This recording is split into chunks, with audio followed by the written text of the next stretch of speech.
সুপ্রিয় দর্শক, আপনাদের স্বাগত জানাচ্ছি 52 সংবাদে। সাথে আছি আমি আফসানা রহমান। এখন দেখবেন বিস্তারিত। সংযুক্ত আরব আমিরাতে ভাটি বাংলা খ্যাত সুনামগঞ্জ জেলার দিরাই উপজেলার প্রবাসীদের নিয়ে অরাজনৈতিক সামাজিক সংগঠন দিরাই প্রবাসী উন্নয়ন পরিষদ ইউএই গঠন করা হয়েছে। শুক্রবার 24 অক্টোবর আমিরাতের আজমান প্রদেশের আল নোয়াইমা এলাকায় দিরাই প্রবাসীদের নিয়ে মতবিনিময় সভা অনুষ্ঠিত হয়। সাংবাদিক আমিনুল হকের সঞ্চালনায় মতবিনিময় সভায় সভাপতিত্ব করেন নাসিরুল হক। সম্মানিত অতিথি ছিলেন সিলেট বিভাগের সিনিয়র নেতা আব্দুল মালেক মল্লিক ও আবুল বাশার হেলাল। এ সময় দিরাই প্রবাসীদের বিভিন্ন সমস্যা নিয়ে আলোচনা করা হয়।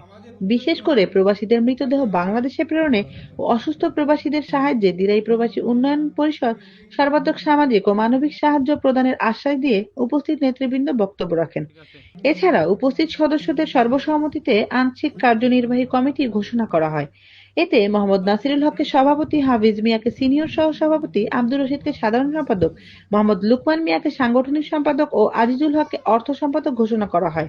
দিরাই উপজেলার প্রবাসীদের মধ্যে উপস্থিত ছিলেন প্রতাপ খান, মনিরুল হক, হাফিজুর রহমান, ফজলু মিয়া, জিলাল খান, নূর আহমদ, মাওলানা অলিদ আহমদ, মোহাম্মদ নাহিদ, লিচু মিয়া, সালমান মিয়া, মুকিব মিয়া, ফখরুদ্দিন, রাশিদুল হক, আবু ফয়েজ, রাজা মিয়া, জুয়েল মিয়া এবং রবিউল সহ আরো অনেকে।